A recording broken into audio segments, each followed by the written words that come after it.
ఈ కార్యక్రమానికి ముఖ్య అతిథిగా విచ్చేసినటువంటి మంత్రివర్యులు, జిల్లా మంత్రివర్యులు, ఆరోగ్య శాఖ మంత్రి గౌరవనీయులు దామోదర రాజనరసింహ గారు, మరి మున్సిపల్ చైర్మన్ నాగేశ్వర్ గారు,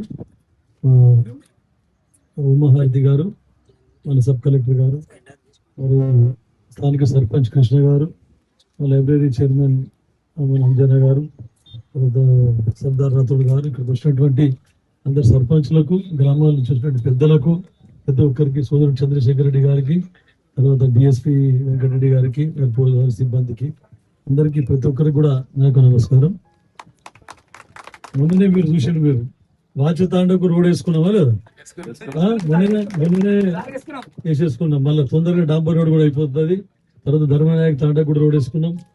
ముక్కు తాండకి వెళ్ళి అది మొత్తం అయిపోయింది. మళ్ళీ డాంబర్ అవుతుంది. ఇప్పుడు డాంబర్ వర్షం పడితే డాంబర్ ఉంటుంది, డాంబర్ చేస్తలేరు. ఇదంతా కాంగ్రెస్ ప్రభుత్వం వల్ల, ఇదంతా కృషి కాంగ్రెస్ ప్రభుత్వం వల్ల. ఎందుకంటే మారుమూల ప్రాంతాల్లో ఉన్నటువంటి ఎస్సీ ఎస్టీ సప్లాన్ ఎవరు చేశారు? దామోదర్ రాజనరసింహ గారు కిరణ్ కుమార్ రెడ్డి ఉన్నప్పుడు బిల్ పాస్ చేసిన అసెంబ్లీలో. అందుకే మనకు ఫండ్స్ వస్తున్నాయి ఇప్పుడు. లేకుంటే ఈ ఫండ్స్ అన్ని కేసీఆర్ మొత్తం కాళేశ్వరం తరలించింది. తర్వాత ఈ లైబ్రరీ గురించి ఎప్పటి నుంచో ఈ మారుమూల ప్రాంతంలో ఒక లైబ్రరీ ఉండాలి, అన్ని మండల హెడ్ క్వార్టర్ లైబ్రరీ ఉండాలనే ఉద్దేశంతో ప్లేస్ కూడా ఇక్కడ చూడడం జరిగింది. అదే కాకుండా ఇక్కడ ఉన్న అధికారులు వస్తే, ఇన్స్పెక్షన్కి వస్తే ఇక్కడ ఉండడానికి ఎక్కడ కూడా ఒక గెస్ట్ హౌస్ లేదు అనే ఉద్దేశంతో ఇక్కడ ఆర్ఎండ్బి ద్వారా ఒక గెస్ట్ హౌస్ కూడా త్వరలో దాని కూడా జీవో వస్తుంది. అది కూడా మనం ఫౌండేషన్ పెట్టుకుంటారు. ఇక లైబ్రరీలకు అయితే ముఖ్యంగా నేను చేసిన కృషి కంటే ఇప్పుడు మన కలెక్టర్ గారు, సబ్ కలెక్టర్ గారు చాలా ప్రతి ఎక్కడ ఉన్నా లైబ్రరీకి ఒక రివల్యూషన్ తీసుకురావాలి, విప్లవం తీసుకురావాలి, అందరికీ చదువు అందుబాటులో ఉండాలి, లైబ్రరీస్ రీడింగ్ రూమ్స్ అందుబాటులో ఉండాలని వారు కూడా చాలా కృషి చేస్తూ ఉన్నారు. ఎన్జిఓ ఫండ్స్ కానీ, సిఎస్ఆర్ ఫండ్స్ కానీ లైబ్రరీలకు, స్కూల్స్ కి అన్నిటికీ కేటాయించడం జరుగుతూ ఉంది.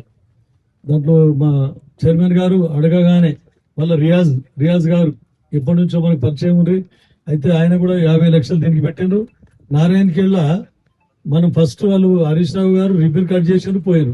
ఫర్నిచర్ లేదు, ఏం లేదు. అందులో మున్సిపల్కి వెళ్ళి 2 లక్షలు, మండల్ ఫండ్కి వెళ్ళి ₹1,00,000 పెట్టి ఫర్నిచర్ తీసుకొచ్చినాం. మళ్ళీ ఎన్జిఓ ఆర్గనైజేషన్ సుధాకర్ నాయక్, మీకు అందరికీ తెలుసు, జూలా నాయక్ కొడుకు, ఆయన ఇన్కమ్ ట్యాక్స్ డిపార్ట్మెంట్ లో ఉంటారు ఇప్పుడు, ఐఆర్ఎస్. వాళ్ళు కూడా ప్రతిదానికి ఎక్కడెక్కడ ఓపెన్ చేసుకుంటారు లైబ్రరీకి మేము సిఎస్ఆర్ ఫండ్స్ ఇస్తామని చెప్పడం జరిగింది. ఆయన కూడా లైబ్రరీల గురించి బాగా కష్టపడుతూ ఉన్నారు. మనకి అంజయ్ సార్ గారు, మనకి చైర్మన్ గారు ఒక 14 గ్రామాలు సెలెక్ట్ చేసినాం ఇప్పటివరకు, పెద్ద గ్రామాలు ఇక్కడెక్కడ. మొన్న తడకలు కూడా అడిగారు నాకు.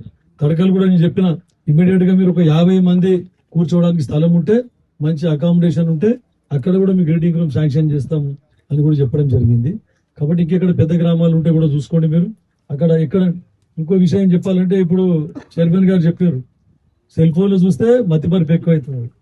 చాలా అందరికి అడిక్ట్ అయిపోతున్నాం. అది ఫోన్ లేదా ఏం పని చేయలేకపోతున్నాం.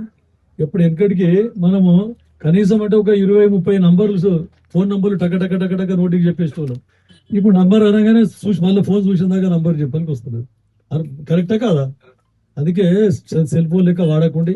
ఇంకోటి ఈ బుక్స్ అవన్నీ వచ్చినాయి. మనకు అవసరం ఉన్న సబ్జెక్టు ఇంటర్నెట్ లో తీసుకొని మనం గూగుల్లో సబ్జెక్ట్ వెతుక్కొని చదువుకుంటే సరిపోతుంది. ఊరికే దాని మీద ఇంకోటి మీరు ఈ బుక్ లో చదివి చూడండి, మనం టెక్స్ట్ బుక్ లో చదివి చూడండి. టెక్స్ట్ బుక్ లో చదివింది ఖచ్చితంగా 100% రాసేటప్పుడు బాగా గుర్తుంటది, మైండ్ లో ఫిక్స్ అయిపోతుంది. ఈ బుక్ చదివితే, సెల్ ఫోన్ లో బుక్ చదివితే అప్పుడు పూర్తిగా గుర్తుంటది, తర్వాత మనం మర్చిపోతాం. సార్ అదే చాలా సంతోషం. ఇక్కడ సార్ తమరు కూడా ఆర్ఎండ్బి గెస్ట్ హౌస్ గురించి కోమటిరెడ్డి వెంకటరెడ్డి గారికి చెప్పి త్వరలో జీవో వచ్చినట్టు కృషి చేయండి. తర్వాత సార్ చేతుల మీదగానే మనము యంగ్ ఇండియా ఇంటిగ్రేటెడ్ స్కూల్ కూడా మనం అక్కడ ఫౌండేషన్ చేసుకోవడం జరిగింది. అక్కడ వర్క్ స్టార్ట్ చేశారు. సార్ని ఇన్స్పెక్షన్ తీసుకొని పోదాం, వచ్చే సంవత్సరం వరకు అడ్మిషన్స్ ఇస్తామని చెప్పిన వాళ్ళు. అయితే సార్ని తీసుకపోతే కొంచెం భయం ఉంటే తొందరగా పని చేస్తారని అనుకున్నా, కానీ సార్కు డైరెక్టే పోతామంటున్నారు టైం లేనందువల్ల. అయితే ఒకటే రిక్వెస్ట్ సార్కి ఏంటంటే, సార్ ఇక్కడ కంటి మండలంలో మనకు హై స్కూల్స్ 2 ఉన్నాయి సార్. కంటి ఒకటి, తడకల్ ఒకటి. తర్వాత మేము ఆల్రెడీ ప్రతిపాదనలు పెట్టడం జరిగింది. నాగూరు ప్లస్ వడగామ పిల్లల స్ట్రెంత్ ఉంది, కానీ అక్కడ మనకు సౌకర్యం లేక బయటకు వెళ్లాల్సి వస్తుంది పిల్లలు, విద్యార్థులు. కాబట్టి ఆల్రెడీ నికోలాస్ సార్ దగ్గర మన ఫైల్ ఉంది, అక్కడ డైరెక్టర్ గారి దగ్గర. తమరు ఒకసారి పర్సువేట్ చేస్తే అది కూడా మాకు హయ్యర్ సెక్షన్స్ వచ్చే అవకాశం ఉంది సార్. కనీసం మనకు అంటే అప్గ్రేడేషన్ లేకున్నా కూడా ఇప్పుడు 9th క్లాస్ అన్న కనీసం 2 స్కూళ్ళలో ఇప్పుడు 9th, మళ్ళీ నెక్స్ట్ 10th ఇచ్చినా కూడా వాళ్ళందరూ గ్రామస్తులందరూ హ్యాపీగా ఉంటారు. కాబట్టి మీ తమరు చొరవ చూపి అదొకటి చేయాలని చెప్పేసి కోరుతున్నా సార్. నాగూర్ బి, తర్వాత వడగాం, తుర్క వడగాం, ఈ రెండు పెట్టాం సార్ ఆల్రెడీ. అయితే సార్ ఇంక చదలుచుకోలేదు. కంటి పిఎస్సి అప్గ్రేడేషన్ లేకపోతే కొత్త పిఎస్సి దాన్ని కూడా ప్లేస్ ఇచ్చినాం మేము. 50 పడకల ఆసుపత్రి 30 పడకలు ఇచ్చినా సరే ఇక మళ్ళీ ఒకటేసారి 50 పడకలు ఇచ్చినా కూడా మాకు చాలా ఇక్కడ నీడి ఉన్నది సార్. ఇక్కడ డెలివరీస్ ఎక్కువ అవుతాయి, చాలా తాండాలు ఉన్నాయి దీనికి సరౌండింగ్ లా. నారాయణఖేడ్కి పోవాలంటే 25-30 కిలోమీటర్ల దూరం. 24 అవర్స్ పిఎస్సి ఉంది. సో అక్కడ అన్ని ఫెసిలిటీస్ ఉన్నాయి, మెడిసిన్స్ కూడా అవైలబుల్ ఉన్నాయి, వాడు పేషెంట్స్ కూడా వస్తా ఉన్నారు. రాజకీయంగా పోరాట పటిమ, ధైర్యం సాధించాలని తపన. ప్రత్యేకంగా కంటి, కలేరు ఆనాటి మెదక్ జిల్లాలో అత్యంత వెనుకబడ్డ ప్రాంతాలు అంటే కంటి, కలేరు. వేసవి వచ్చిందంటే 50% గ్రామం పట్టణానికి పోతుంది. అలాంటి పరిస్థితులు. కానీ ఇంకోవైపు చూస్తే కానిస్టేబులే కానీ, నర్సింగే కానీ, ఫార్మసీయే కానీ, ఎంఎల్టీఏ కానీ రాష్ట్రంలో ఉన్న పోటీ పరీక్షలలో జిల్లాలో మొదటి స్థానంలో ఉందంటే మళ్ళీ కంటి. అందులో ఇంతకుముందు నేను అన్నాను, పట్టుదల ఉంది. వెనుకబడ్డ ప్రాంతమైన విద్యకు సంబంధించి ఒక అవగాహన ఉన్నది. తల్లులకే కానీ పిల్లలకే కానీ చదువుకోవాలి, ప్రయోజనం కావాలి, ఈ పోటీ ప్రపంచంలో నిలదొక్కుకోవాలి. మారుతున్న సమాజ పరిస్థితులకు అనుగుణంగా మారాలి. మనం ఎంత మారినా, ఇంతకుముందు సంజీవ్ రెడ్డి గారు అన్నట్టు, మా అంజన్ అన్నట్టు, డిజిటల్ లెర్నింగే కానీ, సెల్ ఫోనే కానీ, ఎంత నీకు సమాచారం ఇచ్చినా అంత నీ బుర్రలో రిజిస్టర్ చేసుకోలేవు. అన్నిట్లో గొప్ప అలవాటు ఏంటి అంటే పుస్తకాలు చదవడం, చదివింది అర్థం చేసుకోవడం, అర్థమైంది రాసుకోవడం. మన పూర్వీకులే కానీ, మన పెద్దలే కానీ, మేమే కానీ ఎప్పుడైనా ఏ పుస్తకమైనా, ఏ అంశమైనా, ఏ సబ్జెక్ట్ అయినా చదవాలి, దాని సారాన్ని రాసుకోవాలి. రాసుకుంటే అది రిజిస్టర్ అవుతుంది. ఈరోజు సంగారెడ్డి జిల్లాలో రీడింగ్ రూమ్సే కానీ, లైబ్రరీ కానీ ప్రత్యేకంగా వెనుకబడ్డ ప్రాంతంలో ఎక్కడైతే లేదా షోప్ ఉన్నది, ఓ తపన ఉన్నది చదువుకోవాలని చెప్పి ఆ ప్రాంతాన్ని ప్రోత్సహించే బాధ్యత మా పై ఉన్నది. ఇప్పుడు లైబ్రరీ 50 లక్షల రూపాయలతోటి లైబ్రరీ. ఆ లైబ్రరీకి అనుగుణంగా అలాంటి పుస్తకాలు కూడా ఉండాలి. ఆ పుస్తకాలతో సహా ఈ పోటీ పరీక్షలలో చదువుకునే పుస్తకాలు కూడా ఉండాలి. కలేరు, కంటి విద్యాపరంగా, వైద్య రంగంలో వారికి సేవలు అందియాలి. ప్రతిసారి నాతోటి ఎమ్మెల్యే గారు అంటారు, మాకు సిఎస్సి కావాలి సార్ ఈ ప్రాంతంలో. ఇక్కడ కర్ణాటక బార్డర్ ఉంది, మహారాష్ట్ర బార్డర్ ఉంది, మాకు సిఎస్సి కావాలి. కంటి అంటే అందరికీ తెలుసు వెనకబడ్డ ప్రాంతం. ఇప్పుడు మీరు కూర్చునేసి బిడ్డలందరూ కూర్చొని కంటి జనాభా ఎంత, కంటి మండలానికి కనెక్టివిటీ ఇక్కడ ఉన్నది, ఒక నారాయణఖేడ్ తప్ప ఇంకెక్కడెక్కడ కనెక్టివిటీ ఉన్నది, కంటి మండలంలో ఎన్ని పిఎస్సీలు ఉన్నాయి, ఎన్ని సబ్ సెంటర్స్ ఉన్నాయి, కలేరే కానీ కంటియే కానీ ఎన్ని సబ్ సెంటర్స్ ఉన్నాయి.